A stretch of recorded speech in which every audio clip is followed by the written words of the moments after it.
بسم الله الرحمن الرحيم. هنتكلم النهارده عن موضوع هام جدا، وهو موت الضمير. عشان نتكلم عن الموضوع ده لازم نعرف معنى الضمير او تعريف الضمير. الضمير هو الطاقة الكامنة والقلب النابض الذي يجعل الانسان يؤدي واجباته على الوجه الاكمل، ويجعله على يقين بأهمية مسؤولياته. ده معنى الضمير باختصار. طيب، هناك 3 أنواع من الضمير. أول نوع الضمير اليقظ. الضمير اليقظ يعني إنسان عنده إحساس عالي جدا بواجباته ومسؤولياته تجاه المجتمع أو تجاه الآخرين. الضمير النائم إنسان عنده إحساس بسيط أو إحساس متبلد تجاه مسؤولياته وواجباته. النوع الثالث الضمير الميت. ده خلاص بقى، إيدك منه والقبر زي ما بيقول. إنسان ليس عنده أي إحساس بمسؤولياته تجاه الآخرين. هنتكلم عن أسباب موت الضمير. هنتكلم عن النوع الثالث وهو المهم جدا، هو موت الضمير الميت. أسباب موت الضمير إيه؟ سببين رئيسيين. أول سبب عدم الخوف من الله. الإنسان اللي مش خايف من ربنا يعمل أي حاجة.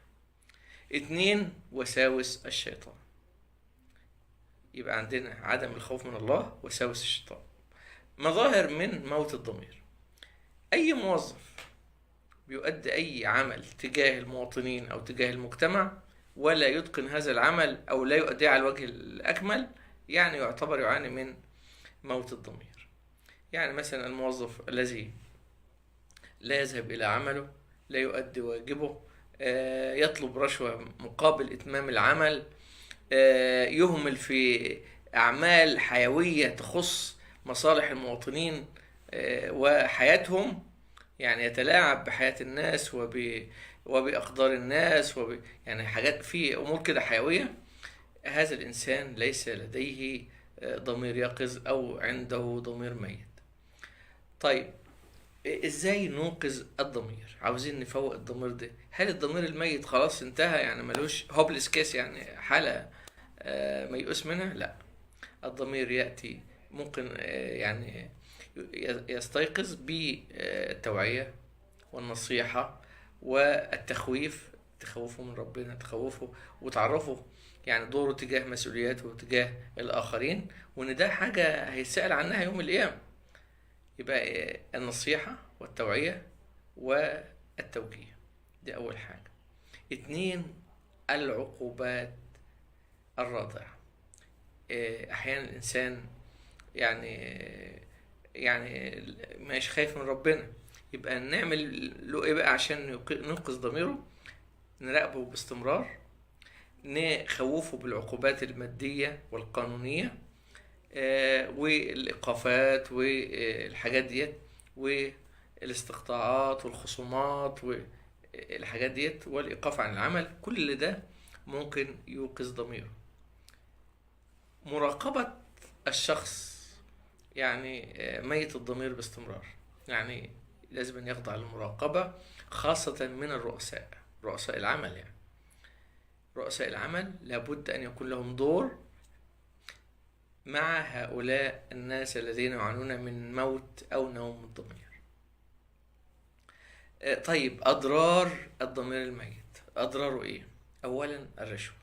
الإنسان اللي ضميره ميت ممكن يطلب رشوة مقابل إتمام العمل، والعمل ده من صميم شغله اللي هو بيتقاضى عليه أجر.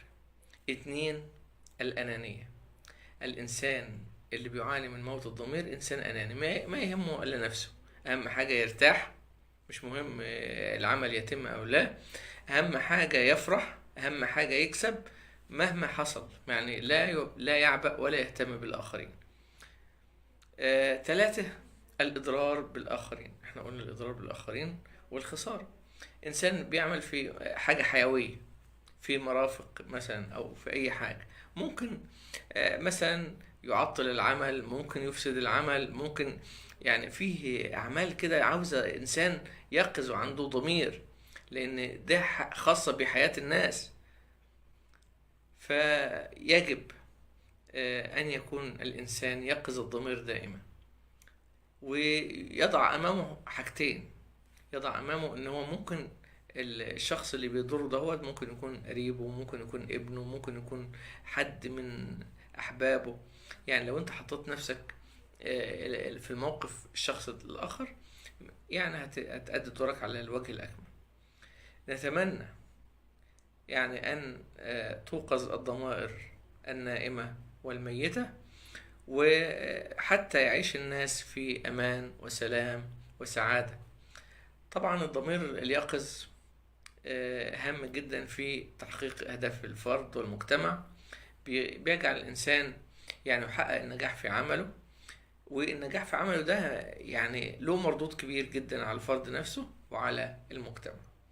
وانت لما انت تتعامل مع الناس بقلة ضمير او بعدم اهتمام او كده، برضو ربنا هيرزقك بإنسان شخص آخر هيتعامل معاك بنفس الشكل. أخطر حاجة قبل ما انهي من يعني أضرار موت الضمير الإهمال. الإنسان اللي ضميره ميت إنسان مهمل، ما عندوش اهتمام، ما عندوش اهتمام بعمله ولا بوظيفته، ولا أهم حاجة المرتب، أهم حاجة الأجر. كل الأجراء يعني أنت الإنسان اللي بيراقب صاحب العمل أو برئيسه في العمل ولا يراقب الله إنسان ضميره ميت. يعني أهم حاجة بص، أنت بتشوف مرتبك، أهم حاجة مرتبك يجيلك وبس. الإنسان الذي يعمل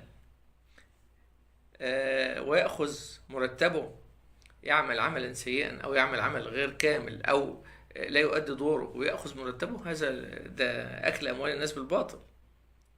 يعني بتاخد مرتبك مش حلال أصلا. يعني لابد أن يكون هناك توازن بين العمل وبين الأجر الذي تأخذه.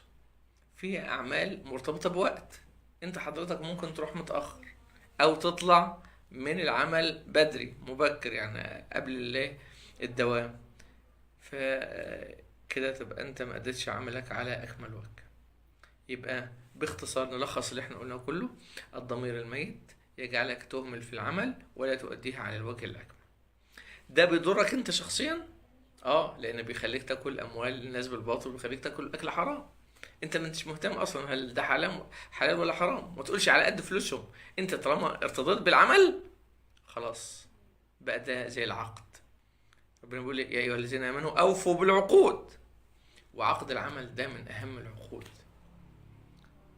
ما تقولش بقى على قد فلوسهم، لا يا حبيبي، انت رضيت بالعمل ده لابد ان تؤدي كل العمل بكل شروطه، بكل مسؤولياته، بكل اركانه، لابد ان تؤديه على اكمل وجه.